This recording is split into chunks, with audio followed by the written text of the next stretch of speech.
भाई और बहनों, गरीबों की सरकार होती है तो कैसे उसकी सेवा करती है, कैसे उसे सशक्त करने के लिए काम करती है, ये आज पूरा देश देख रहा है। 100 साल के सबसे बड़े संकट काल में, कोरोना महामारी के इस समय में भी देश ने ये लगातार अनुभव किया है। महामारी शुरू हुई तो गरीब के सामने खाने पीने की समस्या हुई तो हमने देश के अन्न के भंडार देशवासियों के लिए खोल दिए। हमारी माताओं बहनों को सम्मान से जीने के लिए जनधन बैंक खाते में सीधे पैसे जमा किए, किसानों और मजदूरों के बैंक खाते में पैसे जमा किए, हमने मुफ्त गैस सिलेंडरों की भी व्यवस्था की ताकि गरीब के घर की रसोई चलती रहे, उसका घर का चूल्हा कभी बुझ न पाए। जब इलाज की चुनौती बढ़ी तो हमने टेस्टिंग से लेकर ट्रीटमेंट की सुविधाओं को गरीब के लिए सुलभ कर दिया। जब वैक्सीन आई तो हमने ये सुनिश्चित किया कि हर भारतीय को वैक्सीन लगे, मुफ्त लगे। તમારા બધાના વેક્સિન લાગ્યા છે ને? ટીકાકરણ થઈ ગયું છે ને? કોઈને કાણી પાઈ આપવી પડી છે? 1 રૂપિયો ખર્ચવો પડ્યો છે? भाइयों बहनों, एक तरफ कोरोना का ये विकट समय, वैश्विक महामारी, और आजकल तो आप देख रहे हैं युद्ध भी चल रहा है। टीवी पर आधा समय युद्ध की खबरें हर किसी को चिंतित करती है। इन परिस्थितियों में भी हमने निरंतर प्रयास किया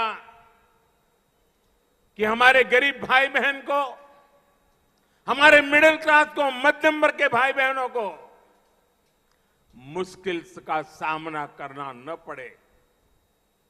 अब हमारी सरकार सुविधाओं को 100% नागरिकों तक पहुंचाने के लिए अभियान चला रही है। जो जिस बात का हकदार है उसे उसका हक मिलना चाहिए। जब हर नागरिक तक सुविधाएं पहुंचने का लक्ष्य होता है तो भेदभाव भी खत्म होता है, भ्रष्टाचार की गुंजाइश भी नहीं रहती, न भाई भतीजावाद रहता है, न जात पात का भेद रहता है।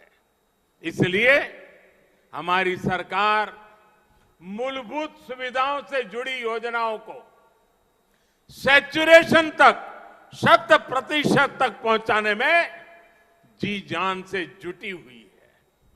राज्य सरकारों को भी हम लगातार इस काम के लिए प्रेरित कर रहे हैं, सहायता कर रहे हैं।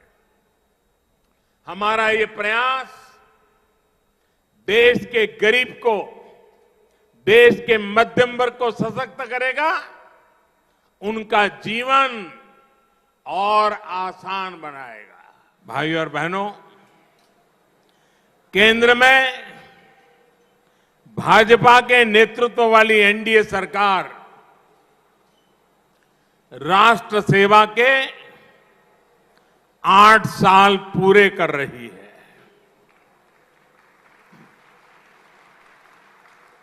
8 વર્ષ પહેલા તમે બધા મને વિદાય આપી હતી।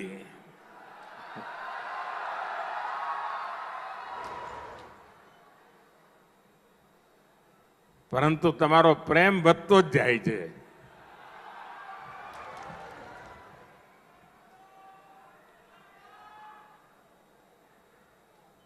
आज जब गुजरात की धरती पर आया हूं तो मैं सर झुका करके गुजरात के सभी नागरिकों का आदर करना चाहता हूं. आपने मुझे जो संस्कार दिए, आपने मुझे जो शिक्षा दी, आपने जो मुझे समाज के लिए कैसे जीना चाहिए, ये जो बातें सिखाई, उसी की बदौलत गत 8 वर्ष मातृभूमि की सेवा में मैंने कोई कोर कसर नहीं छोड़ी.